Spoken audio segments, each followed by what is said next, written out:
Oh. Yeah, Ryan Eldridge is here. We're just talking about the fact that you have a gajillion pictures. I do on my hard drive at home. I'm sure my computer is hating me right now. I never go back and look through them, but I don't want to get rid of them. Ryan, what do I do? Man, we got so many photos, you know, and there's a problem when we do our photos nowadays because we don't have the constraints of film and the price.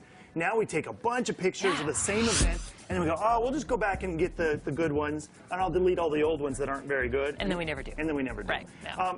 Or let's say we're uploading our photos, and then there's a mistake happens, and we upload them a second time, and now we got all these duplicates everywhere.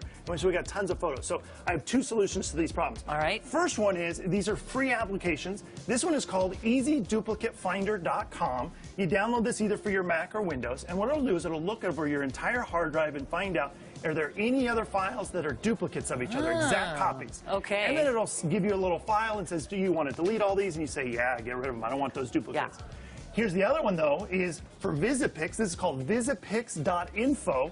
And VisiPix, what they do is they look at like images. They look at the content of the images. And so anything that looks very similar, like those burst shots, it'll group them all together, and then you can delete the ones that are that you don't want to keep. And so we can keep just the best shots. Brilliant. Okay. So now we got all of our photos cleaned out. We got a nice collection. Now what do we do with them? Well, there's two options for storage, because we don't want to store them on our hard drive. Right. Something happens to our computer, or we're going to have hard drive after hard drive over hard drive for a lifetime of photos. Yeah. Well, enter Google and Apple. They're going to solve all our problems, like they Don't they always say, right? Yeah. So this is Google Photos, and the cool thing about Google Photos is it'll go across all your devices, look for all of your pictures, and upload them all onto their server. Wow. Now the cool part is Google does this with unlimited storage, and it's free.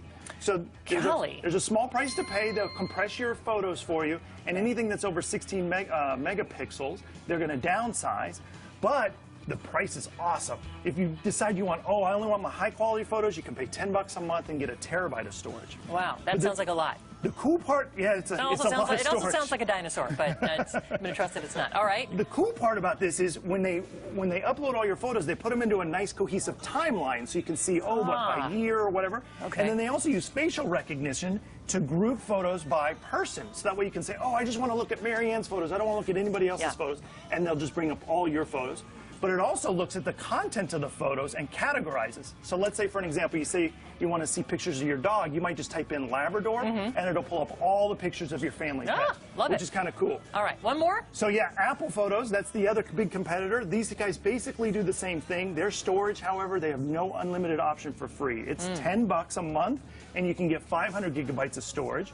But it's the biggest competitor out there. And so if you've got an iPhone, an iPad, and a Mac, stick with Apple. You're going to pay a little bit more for your storage, but the cohesiveness of that environment's going to be pretty great. But if you're new to the game and you're just getting started, Google Photos is the way to go. That sounds great. And also, Google Photos has this cool new thing, whereas if you have a bunch of burst shots, they'll create GIFs for you automatically, and little books and other little cool things. Cool. So check it out. All right, love that. You can find Nerds on Call just right there, right before you get into Carmichael on Marconi.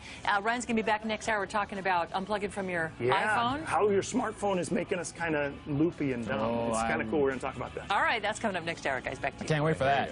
Always good to